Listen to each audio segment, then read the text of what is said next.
Mapagyamang buhay po mga kamundo, saan mang dako ng daigdig, naroon ang bawat isa mula po dito sa Pilipinas, mula Ilaga, Timog, Silangan at Kanluran. Ang inyong pong lingkod, mundo at karunungan ay buong pusong naghahangad na naway ang lahat ay makapamuhay ng ligtas, mapayapa at maunlad. Ngayon naman po mga kamundo ay aking babahagi sa inyo ang tungkol sa sinaunang pamahiin at tungkol sa sinaunang kasabihan na may kaugnayan sa mga aso at pusa.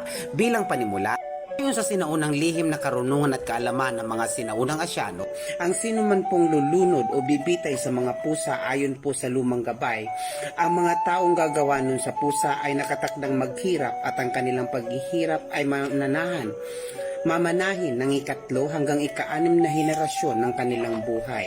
Ngayon naman po ay aking ibibigay sa inyo o ibabahagi sa inyo ang tungkol sa lumang kasabihan tungkol sa maitim na pusa. Ayon po sa matandang kasabihan, kapag nakasalubong nyo ang itim na pusa at ito'y lumihis pa kaliwa, tumuloy kayo sa inyong pupuntahan sapagkat magandang pangitahin ito para sa ikagaganda ng inyong lakad, lalo na sa mga mahilig makipagsapalaran. Kapag ang itim na pusa naman po ay lumihis pa kanan, pinapayuhan kayong mag-iba ng daan o di kaya ipagpaliban ng 1 oras bago tumuloy sa inyong pupuntahan. Kung malapit naman kayo sa inyong tahanan, makabubuting umuwi na muna kayo at magpalit ng damit bago tumuloy upang hindi magkaaberya ang inyong lakad. Kapag naman itim na pusa ay tumawid habang kayo'y papunta sa isang lugar, tawid pa kanan o kaliwa, pinapayuhan kayong wag nang tumuloy sa inyong pupuntahan sapagkat malakas ang chance na maaari kayong masangkot sa anumang gulo, aksidente o anumang uri ng kapahamakan. Madalatayon din po sa lumang gabay, ang sino mang magiging sanhi ng pagkakitil ng buhay ng aso, lalong-lalo na ang taong lalason sa aso, ay habang buhay na hindi makakasumpong ng tapat na kaibigan.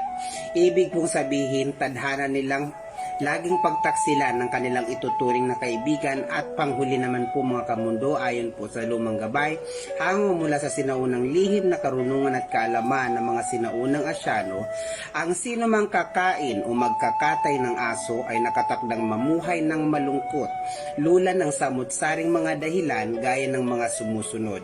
Kapalaran nilang magkaroon ng disgrasyadang anak. Ang mga taong kakatay at kakain ng karne ng aso ay nakatakdang magtaksil sa kanilang iniibig at maaari din silang pagtaksilan ng kanilang minamahal. Maliban sa pagkakaroon ng karamdaman, ang mga taong kakatay at kakain sa karne ng aso ayon sa sinaunang lihim na karunungan at kaalaman ng mga sinaunang Asyano ay nakatakdang mamighati bunsod ng pagkawala ng ilan sa pinakamamahal nila sa buhay na kahit anong gawin nilang dasal upang baguhin ang takbo ng kanilang kapalaran ay hindi na mababago. Sapagkat ang sumpang isinaboy ng bathala ng mga aso na si Yama ay walang hanggang kalungkutan at pamimighati. Mga kamundo, lagi po nating tandaan na ang pong binahagi ay mga gabay po lamang alinsunod sa inilathala ng sinaunang lihim na karunungan at kaalaman ng mga sinaunang Asyano.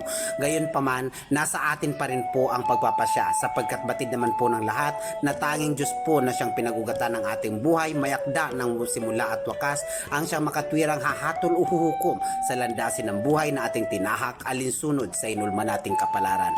Ito po ang inyong mundo at karunungan na lagi nagsasabing patuloy po natin pangalagaan ng kalikasan maging ang mga aso at pusa upang araw-araw nating mabatid ang balanseng enerhiya ng ating kapaligiran. Mga kamundo, mahal ko po kayo. Maraming salamat po.